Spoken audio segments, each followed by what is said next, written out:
नमस्कार बच्चों, कैसे हो आप सब। आशा करता हूँ आप सब अच्छे होंगे। आज मैं आपके लिए लेकर आया हूँ अर्धवार्षिक परीक्षा कक्षा 8 विषय सामाजिक विज्ञान का मॉडल पेपर, जो आपकी आने वाली अर्धवार्षिक परीक्षा के लिए मोस्ट इम्पोर्टेंट पर्सन रहेंगे। तो आप सबसे निवेदन है कि वीडियो को पूरा देखें और चैनल को सब्सक्राइब करें। चलो वीडियो शुरू करते हैं। पहला प्रश्न, भारत का अंतिम शक्तिशाली मुगल बादशाह था, यानी भारत का अंतिम शक्तिशाली मुगल बादशाह कौन था। बहादुर शाह जफर, मुहम्मद शाह, औरंगजेब, शाहजहां। ऑप्शन नंबर स, औरंगजेब, यानी भारत का अंतिम शक्तिशाली मुगल बादशाह औरंगजेब था। अगला प्रश्न, चंपारण आंदोलन की शुरुआत कब हुई थी, यानी चंपारण आंदोलन हुआ था, उसकी शुरुआत कब हुई थी। 1917 में, 1920 में, 1922 में, 1930 में। ऑप्शन नंबर अ 1917 में, यानी चंपारण आंदोलन की शुरुआत 1917 में हुई थी। अगला प्रश्न, संविधान सभा के अध्यक्ष थे, यानी संविधान सभा के अध्यक्ष कौन थे। जवाहरलाल नेहरू, डॉक्टर अंबेडकर, सरदार वल्लभ भाई पटेल, राजेंद्र प्रसाद। तो option number the, Rajendra Prasad, यानी संविधान सभा के अध्यक्ष कौन थे, डॉक्टर राजेंद्र प्रसाद।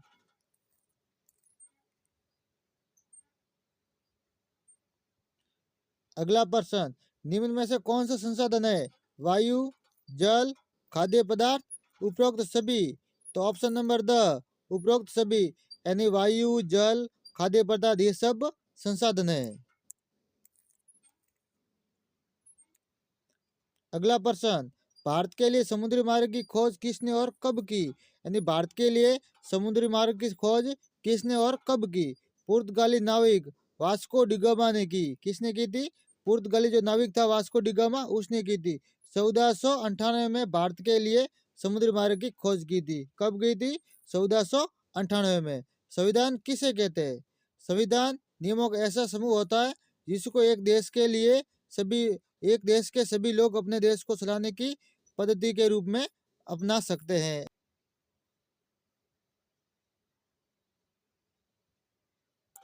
अगला प्रश्न, धर्मनिरपेक्षता क्या है। धर्म को राज्य से अलग रखने की अवधारणा को धर्मनिरपेक्षता कहा जाता है। संसाधन से आप क्या समझते हैं, प्रत्येक वस्तु जिसका उपयोग आवश्यकताओं को पूरा करने के लिए किया जा सकता है वो संसाधन है। संसाधन क्या है, यानी वह वस्तु जो लोगों की आवश्यकताओं को पूरा करे, उसे हम संसाधन कहते हैं। अगला प्रश्न, 1857 की क्रांति के समय राजस्थान में एजीजी कौन थे, एजीजी कौन थे, कब, 1857 के समय।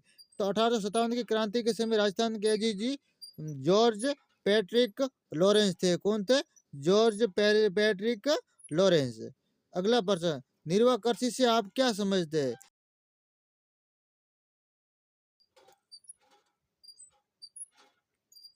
निर्वाह कृषि के अंतर्गत एक कृषक परिवार द्वारा अपनी आवश्यकताओं को पूरा करने के लिए खेती की जाती है।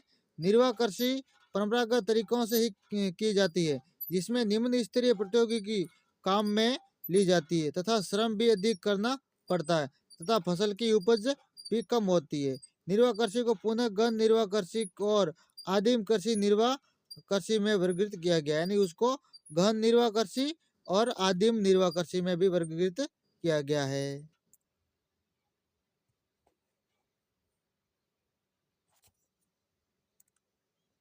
अगला प्रश्न, झांसी की रानी लक्ष्मीबाई की अंग्रेजों से ऐसी क्या मांग थी जिसे अंग्रेज ने ठुकरा दिया। तो झांसी की रानी लक्ष्मीबाई चाहती थी कि कंपनी उसके पति की मृत्यु के बाद गोद लिए गए बेटे को उसके राज्य का वैध उत्तराधिकारी मान ले, किंतु अंग्रेजों ने इसे ठुकरा दिया, यानी उसने जो बेटा गोद लिया था उसे उसका उत्तराधिकारी मान ले, परंतु अंग्रेजों ने उसे ठुकरा दिया कि उसने कैसा नहीं होगा। अगला प्रश्न, रोल्ट एक्ट क्या है। रोल्ट एक्ट अंग्रेजों के मनमानेपन की एक ऐसी मिसाल था। इस कानून के द्वारा ब्रिटिश सरकार बिना मुकदमा चलाए लोगों को कारावास में डाल सकती थी। महात्मा गांधी सहित सभी भारतीय राष्ट्रवादी नेता रोल एक्ट के खिलाफ थे। भारतीय विरोध के बावजूद 10 मार्च 1919 को रोल एक्ट को लागू कर दिया। पंजाब में इस कानून का भारी पैमाने पर विरोध होता रहा। पंजाब के अंदर इसका सबसे ज्यादा विरोध किया गया। अगला प्रश्न, मुगल साम्राज्य कमजोर क्यों पड़ गया था? 1707 ईस्वी में शक्तिशाली मुगल साम्राज्य औरंगजेब की मृत्यु हो गई थी। उसकी मृत्यु के बाद अनेक मुगल सूबेदार तथा बड़े जमींदार अपनी ताकत दिखाने लगे थे। उन्होंने अपनी क्षेत्रीय रियासतों रियासतों स्थापित कर दी, यानी अपना खुद की रियासतें स्थापित कर दी।